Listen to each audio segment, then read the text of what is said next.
ಬೆಳಗಾವಿ ಜಿಲ್ಲೆ ರಾಮದುರ್ಗದಲ್ಲಿ ಕೇಂದ್ರ ಸರ್ಕಾರದ ಕಾರ್ಮಿಕ ವಿರೋಧ ನೀತಿಯನ್ನು ಪ್ರತಿಭಟಿಸಿ ರಸ್ತೆ ತಡೆ, ಕಾರ್ಮಿಕರ ಬಂಧನ ಬಿಡುಗಡೆ. ಕೇಂದ್ರ ಸರ್ಕಾರ ಹಿಂದಿರುವ 29 ಕಾರ್ಮಿಕ ಕಾನೂನುಗಳನ್ನು 4 ಸಂಹಿತೆಗಳನ್ನಾಗಿ ಮಾಡಿ ದುಡಿಯುವ ಜನರನ್ನು ಗುಲಾಮಗಿರಿಗೆ ತೆಳುತ್ತಿರುವ ನೀತಿಯನ್ನು ಖಂಡಿಸಿ ಸಿಐಟಿಯು ನೇತೃತ್ವದಲ್ಲಿ ಕಾರ್ಮಿಕರು ಪ್ರತಿಭಟನೆ ನಡೆಸಿದರು. ಮಿನಿ ವಿಧಾನಸೌಧದ ಎದುರು ಇರುವ ರಸ್ತೆಯನ್ನು ಸುಮಾರು 1.5 ಗಂಟೆ ಬಂದ್ ಮಾಡಿ ಪ್ರತಿಭಟನೆ ನಡೆಸಿದರು.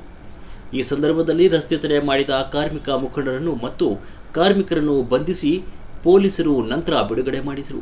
ಕೇಂದ್ರ ಸರ್ಕಾರವು ಕಾರ್ಮಿಕ ಕಾನೂನುಗಳನ್ನು ಬಂಡವಾಳದಾರರಾಗಿ ಪರವಾಗಿ ತಿದ್ದುಪಡಿ ಮಾಡಿ ಅದನ್ನು ಜಾರಿ ಮಾಡಲು ರಾಜ್ಯ ಸರ್ಕಾರಗಳ ಮೇಲೆ ಒತ್ತಡ ಹೇರ್ತಾ ಇದೆ. 2019-20ರಲ್ಲಿ ಸಂಸತ್ತಿನಲ್ಲಿ ಅಂಗೀಕರಿಸಿದ್ದು 4 ಕಾರ್ಮಿಕ ಸಂಹಿತೆಗಳನ್ನು ಅನುಷ್ಠಾನದಿಂದ ಕಾರ್ಮಿಕ ಪ್ರತಿರೋಧ ಎದುರಿಸಬೇಕಾದ ಭಯದಲ್ಲಿರುವ ಮೋದಿ ಸರ್ಕಾರ ಇದನ್ನು ರಾಜ್ಯಗಳ ತಲೆಗೆ ಕಟ್ಟಿ ನುಣುಚಿಕೊಳ್ಳುತ್ತಿದೆ. ರಾಜ್ಯ ಸರ್ಕಾರವೂ ಸಹ ಕೇಂದ್ರದ ಹಾದಿಯಲ್ಲಿ ನಡೆದು ಕೇಂದ್ರ ಕಾರ್ಮಿಕ ಸಂಹಿತೆಗಳ ಜಾರಿಯ ಮೊದಲು 12 ಗಂಟೆ ಕೆಲಸ ಮಾಡಬೇಕು ಅಂತ ಕೈಗಾರಿಕಾ ಕಾಯ್ದೆ 1947, 1948, 1970 ವಾಣಿಜ್ಯ ಸಂಸ್ಥೆ ಕಾಯ್ದೆ ತಿದ್ದುಪಡಿ ಮಾಡಲು ಹೊರಟಿದೆ ಅಂತ ಕಾರ್ಮಿಕ ಮುಖಂಡ ಜೆ.ಎಂ. ಜೈನೇಖಾನ್ ಖಾರವಾಗಿ ಮಾತನಾಡಿದರು.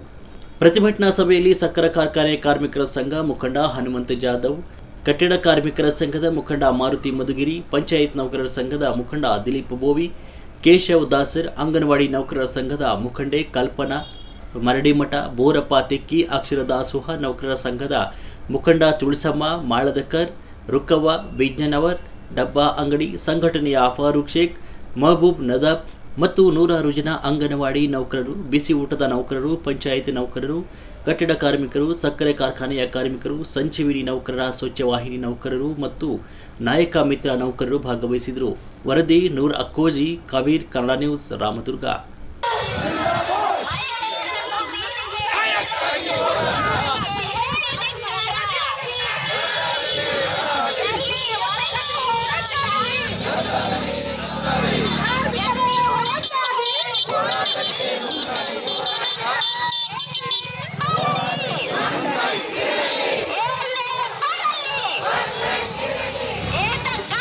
ಒಂದಲ್ಲ, ಕಾರ್ಮಿಕರಿಗೆ ಕಾನೂನು ಅಂದಲ್ಲ, ಬ್ಯಾಂಕ್ಗಳಾಗಲಿ, LIC ಆಗಲಿ, ರೈಲ್ವೆ ಆಗಲಿ, ಎಲ್ಲ ರಾಷ್ಟ್ರೀಕೃತ ಆಗಲಿ ಅಂತೇಳಿ ಅವಾಗ ಹೋರಾಟಗಳನ್ನ ಮಾಡಿ ಸರ್ಕಾರದ ಅಧೀನದೊಳಗೆ ನಡಿಬೇಕಂತೇಳಿ ಅವಾಗ ಎಲ್ಲ ಬ್ಯಾಂಕ್ಗಳು, ರೈಲ್ವೆ ಎಲ್ಲ ಇದನ್ನು ಸರ್ಕಾರದೊಳಗೆ ನಡಿಯುವಂಗ ಹೋರಾಟಗಳನ್ನ ಮಾಡಿ ನಡೆಸುವಂತ ಬಂದು ಈಗ ನಮ್ಮನ್ನ ಆಳುವಂತವ್ರು ಅನ್ನುವಂತ ಒಂದು ರೂಲ್ಸ್ ಅನ್ನ ಹೇಳಿಕೊಟ್ರು. ಆ ರೀತಿಯಾಗಿ ಹಿಂದಿನಿಂದ ಆ ಸರ್ಕಾರಗಳು ಆ ಒಂದು ಏನ್ ಬೇಕಾದ್ರೂ ಮಾಡ್ಕೊಂತಾರೆ.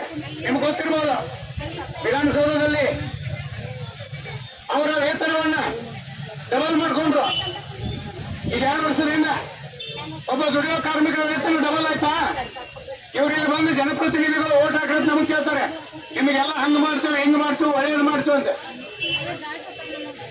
ಇದೇ ಸಿದ್ದರಾಮಯ್ಯ ಸರ್ಕಾರ ನಿಮಗೆ 2,000 ರೂಪಾಯಿ ಕೊಡ್ತೀವಿ, ಅಕ್ಕಿ ಕೊಡ್ತೀವಿ, ನಿಮಗೆ ಬಸ್ ಫ್ರೀ ಕೊಡ್ತೀವಿ ಅಂದ್ರೆ ಯಾರಾದ್ರೂ ಹೆಣ್ಮಕ್ಳು ನಮಗೆ ಬಸ್ ಫ್ರೀ ಕೊಡಂತ ಕೇಳಿದ್ರೆ ಅದಕ್ಕಿಂತ ಮುಂಚೆ ಹೆಣ್ಮಕ್ಳು ಬಸ್ಸಿಗೆ ಹತ್ತಿ ಅಡ್ಡಾಡ್ತಿದ್ದಿಲ್ಲ. ಇವರು ಮಾಡೋ ಹಲ್ಕಟ್ಟಿಗೆ, ಇವರು ಮಾಡೋ ಓಟಿಗಾಗಿ ಬಳಕೆ ಆಗುವಂತ ಸಾಮಗ್ರಿಗಳ ಬೆಲೆ.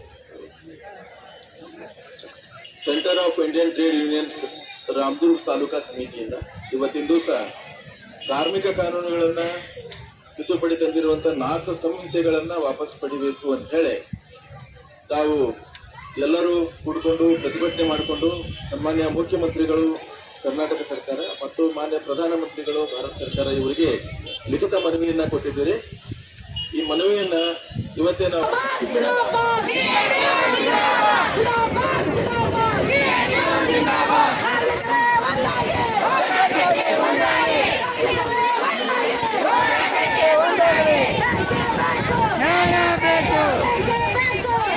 ಕಾನೂನುಗಳನ್ನು 4 ಸಂಹಿತೆಗಳನ್ನಾಗಿ ಬದಲಾವಣೆ ಮಾಡಿ ಈ ದೇಶದಲ್ಲಿ ದುಡಿಯುವಂಥ ಎಲ್ಲ ಕಾರ್ಮಿಕರಿಗೆ ಗುಲಾಮಗಿರಿ ಪದ್ಧತಿಗೆ ತಳ್ಳುವಂಥ ಕಾಯ್ದೆಗಳನ್ನು ತೆಗೆದುಕೊಂಡು ಬಂದಿದ್ದರಿಂದ ಅದನ್ನು ವಿರೋಧಿಸಿ ಇವತ್ತು ಇಡೀ ಭಾರತ ದೇಶದಲ್ಲಿ ಅಖಿಲ ಭಾರತ ಮುಷ್ಕರವನ್ನು ಮಾಡಬೇಕು ಅಂತೇಳಿ centre of Indian trade union CITU ಕರೆ ಕೊಟ್ಟಿದ್ದರ ಭಾಗವಾಗಿ ನಾವು ಸಹ ರಾಮದುರ್ಗದಲ್ಲಿ ಮತ್ತು ಬೆಳಗಾಂ ಜಿಲ್ಲೆಯ ಎಲ್ಲ ತಾಲೂಕುಗಳಲ್ಲಿ ಈ ರೀತಿ ರಸ್ತೆ ತಡೆಗಳನ್ನು ಮಾಡಿ ಇವತ್ತು ಬಂಧನಕ್ಕೆ ಒಳಗಾಗುವಂಥ ಒಂದು ಕೆಲಸ ಇವತ್ತು ಕಾರ್ಮಿಕರು ಮಾಡ್ಯಾರ. ಯಾಕಪ್ಪ ಅಂತಂದ್ರೆ ಈ ಕಾರ್ಮಿಕ ಕಾನೂನುಗಳು ಬದಲಾವಣೆ ಏನು ಮಾಡ್ಯಾರ ನಮ್ಮ ದೇಶದ ಪ್ರಧಾನಮಂತ್ರಿ ನರೇಂದ್ರ ಮೋದಿಯವರು ಮತ್ತು ನಮ್ಮ ರಾಜ್ಯದ ಮುಖ್ಯಮಂತ್ರಿ ಸಿದ್ದರಾಮಯ್ಯನವರು ಏನು ಮಾಡ್ಯಾರ, ಈ ಕಾರ್ಮಿಕ ಕಾನೂನುಗಳು ಏನಾದರೂ ಜಾರಿಗೆ ಬಂದುಬಿಡ್ತಂತಂದ್ರೆ 100% ನಾವು ಹೇಳ್ತೀವಿ ಇಡೀ ಕಾರ್ಮಿಕ ಕುಲ ಇವತ್ತು ಮೊದಲಿನಂಗೆ ಗುಲಾಮಗಿರಿ ಪದ್ಧತಿಯಲ್ಲಿ ಹೋಗುವಂಥ ಒಂದು ಪರಿಸ್ಥಿತಿ ಬರ್ತೈತಿ. ಆದ್ದರಿಂದ ಈ ಕಾರ್ಮಿಕ ಕಾನೂನುಗಳು ಏನು ಬದಲಾವಣೆ ಮಾಡಿರಿ ಇದನ್ನು ವಾಪಸ್ ತಗೋಬೇಕು, 4 ಸಂಹಿತೆಗಳನ್ನಾಗಿ ನೀವು ಏನು ಮಾಡಿರಿ ಇದನ್ನು ವಾಪಸ್ ತಗೋಬೇಕಂತೇಳಿ ಇವತ್ತು ನಾವು ಹೋರಾಟ ಮಾಡಿದ್ದೀವಿ. ಹೋರಾಟದ ಭಾಗ ಈಗ ನಾವು ರಸ್ತೆ ತಡೆಯನ್ನು ಮಾಡಿದ್ದೀವಿ.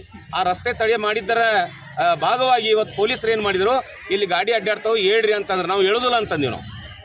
ನಾವು ಸಂಜೆ ಮಟ್ಟ ನಮ್ಮ ಹೋರಾಟ ಐತಿ, ನಾವು ಇಲ್ಲೇ ಕುಂದ್ರವ್ರು ಅಂತಂದ್ವಿ. ಅದಕ್ಕೆ ನಮಗೆ ಅವರು ಬಂಧನ ಮಾಡಿದರು. ನಮ್ಮ ಹಕ್ಕನ್ನು ಅವರು ಕಸ್ಕೊಂಡಾರ. ಆ ಹಕ್ಕನ್ನು ಕಸ್ಕೊಂಡಿದ್ದು ನಾವು ಖಂಡನೀಯ ಮಾಡ್ತೀವಿ, ಅದನ್ನು ಖಂಡನೆ ಮಾಡ್ತೀವಿ ಪೊಲೀಸರ ನೀತಿಯನ್ನು. ಯಾಕಂದ್ರೆ ಆ ರೀತಿಯೆಲ್ಲ ಹೋರಾಟ ಮಾಡುವಂಥದ್ದು ನಮ್ದು ಹಕ್ಕ. ನೋಡಿರಿ, ಈಗ ಕಾರ್ಮಿಕ ಕಾನೂನುಗಳು ಏನು ಬದಲಾವಣೆ ಆಗ್ತೇವೋ ಅದು ಅಕಸ್ಮಾತಾಗಿ ಬದಲಾವಣೆ ಆಗಿಬಿಡ್ತಂತಂದ್ರೆ ನಮ್ಮ ಹೋರಾಟದ ಹಕ್ಕನ್ನು ಕಸ್ಕೊಳ್ಳುವಂಥದ್ದು ನಡೆದೈತಿ. ಒಂದು ಚೌಕಾಶಿ ಕಾಯ್ದೆ ಅಂತ ಈಗ ಸದ್ದ ಐತಿ. ನಾವೇನು ಮುಖಂಡರು ಇರ್ತೀವಿ, ಯಾವುದೇ ಒಬ್ಬ ರಂಗದಲ್ಲಿ ಕೆಲಸ ಮಾಡುವಂಥ ಇವತ್ತು ಕಾರ್ಮಿಕ ಗ್ರಾಮ ಪಂಚಾಯತಿಗಳು ಈಗಾಗಲೇ ಒಂದು ಪಂಚಾಯತ್ಗಳು 3-4 ಜನ ವಾಟರ್ ಮನ್ಗಳು ರಿಟೈರ್ಡ್ ಆಗಿ ಹೋಗ್ಯಾರ. ಅದರಲ್ಲಿ ಹೊಸ ಹುದ್ದೆ ತುಂಬ್ಕೋಬೇಡ್ರಿ ಅಂತ ಹೇಳಿ ಆರ್ಡರ್ ಮಾಡ್ಯಾರ. ಅದ್ರ ಮುಂದಿನ ಏನಪ್ಪ ಅಂದ್ರೆ ಸೂಚನೆ ಏನಂತಂದ್ರೆ ಗುತ್ತಿಗೆ ಆಧಾರದಲ್ಲಿ ತಗೊಳ್ಳೋರ, ಖರಾಬ್ ಮಾಡಿ ತಗೊಳ್ಳೋರಲ್ಲ. ಅದ್ರ ಅರ್ಥ ಏನಂದ್ರೆ ನಮ್ ಕೆಲಸ ಉಳಿಬೇಕಂತಂದ್ರೆ, ನಮ್ಮ ಹುದ್ದೆ ಭರ್ತಿ ಆಗ್ಬೇಕಂತಂದ್ರೆ ನಾವು ಮೇಲಿನ ಮೇಲೆ ಹೋರಾಟ ಮಾಡ್ಲೇಬೇಕು. ಗ್ರಾಮ ಪಂಚಾಯತ್ ಅವರು ಕಟ್ಟಡ ಕಾರ್ಮಿಕರ ಕಾಯ್ದೆ 1996 ತಿದ್ದುಪಡಿ ಮಾಡಿ ಇವತ್ತು ಕೇಂದ್ರ ಸರ್ಕಾರ ನಮ್ ದುಡ್ಡು ಎಕ್ಸ್ಪಾರ್ಟ್ ಮಾಡಾಕತ್ತೈತಿ. ಆ ದುಡ್ಡು ಉಳಿಸ್ಕೋಬೇಕಂತಂದ್ರೆ ನಾವು ಮೇಲಿನ ಮೇಲೆ ಹೋರಾಟವನ್ನ ನಾವು ಮಾಡಲೇಬೇಕು. ಅದಕ್ಕಾಗಿ ಏನೈತಿ, ಮುಂದಿನ ದಿನಗಳಲ್ಲಿ ಈ ಹೋರಾಟ ಭಾರಿ ತೀವ್ರವಾಗಿ ಆಗ್ತೈತಿ. ದಯವಿಟ್ಟು ಆ ಹೋರಾಟಕ್ಕೆ ನಾವು ಕರೆ ಕೊಟ್ಟಾಗ ನಾವೆಲ್ಲರೂ ಹೋರಾಟದಲ್ಲಿ ಭಾಗವಹಿಸಬೇಕನ್ನುವಂತ ಮಾತನ್ನು ಹೇಳ್ತಾ, ಈಗ ನಮಗೆ ಬಂಧನ ಮಾಡ್ಯಾರಲ್ಲ, ಈಗ ಬಿಡುಗಡೆ ಮಾಡ್ತಾರೆ. ಯಾಕಂದ್ರೆ ಸಾಹೇಬರು ಅಂತಿದ್ರು ಸಿಪಿಐ, ಅವಾಗ ಇದಕ್ಕಿಂತ ಡಬಲ್ ಮಂದಿ ಇದ್ವಿ ನಾವು. ಹಳೆಗಳನ್ನ ಕಸಿದುಕೊಂಡ ಸಲುವಾಗಿ ಇವತ್ತು ಕೇಂದ್ರ ಸರ್ಕಾರ 29 ಕಾರ್ಮಿಕ ಕಾನೂನುಗಳನ್ನ ಇವತ್ತು 4 ಸಂಹಿತೆಗಳನ್ನಾಗಿ ಮಾಡಿ ಇವತ್ತು ಕಾರ್ಮಿಕರಿಗೆ ಸಿಗುವಂತ ಸೌಲಭ್ಯಗಳನ್ನ ಕಸಿಗೊಳ್ಳುವಂತ ಒಂದು ಕುತಂತ್ರ ಕೇಂದ್ರ ಸರ್ಕಾರ ಮಾಡಾಕತ್ತೈತಿ. ಇದನ್ನ ನಾವು ಖಂಡನೆ ಮಾಡ್ತೀವಿ. 4 ಸಂಹಿತೆಗಳನ್ನ ಮಾಡ್ಯಾರ. ಈಗ 32 ಬ್ಯಾಂಕ್ಗಳನ್ನ 12 ಬ್ಯಾಂಕ್ ಮಾಡ್ಯಾರ. ಗೊತ್ತೈತಿ ನಿಮಗೆ? ಸಿಂಡಿಕೇಟ್ ಬ್ಯಾಂಕ್, ಕೆನರಾ ಬ್ಯಾಂಕ್ ಮಾಡ್ಯಾರ, SBI ಒಂದ್ ಮಾಡ್ಯಾರ. ಈ ರೀತಿ ಏನ್ ಮಾಡ್ಯಾರ, ಬ್ಯಾಂಕ್ಗಳನ್ನು ಖಾಸಗೀಕರಣ ಮಾಡಾಕತ್ತಾರ. ಇವತ್ತ ರೈಲ್ವೆಗಳನ್ನ ಖಾಸಗೀಕರಣ ಮಾಡಾಕ್ತಾರ. ಇವತ್ತು ಏರೋಪ್ಲೇನ್ಗಳನ್ನ ಖಾಸಗೀಕರಣ ಮಾಡಾಕ್ತಾರ. ರಕ್ಷಣಾ ಇಲಾಖೆಯೂ ಸಹ ಬಿಡಲಿಲ್ಲ, ಇವರು ಖಾಸಗೀಕರಣ ಮಾಡಕೊಂಡಾರ. ಇಡೀ ದೇಶವೇ ಇವತ್ತ ಮುಂದೊಂದು ಕಾರು ಬರುವುದೇನೋ, ಪಾರ್ಲಿಮೆಂಟ್ ಮತ್ತು ವಿಧಾನಸೌಧ ಖಾಸಗೀಕರಣ ಆಗ್ಬೋದು. ಯಾವ ರೊಕ್ಕ ಇದ್ದಾವ ಇರ್ತಾನ ಅವನ ಮುಖ್ಯಮಂತ್ರಿ, ಯಾವ ಅಂಬಾನಿ ಅಂತ ರೊಕ್ಕ ಇರ್ತಾನ ಆ ಪ್ರಧಾನಮಂತ್ರಿ. ನಾವೆಲ್ಲರೂ ಕೆಳಗಡೆ ಇರೋರು.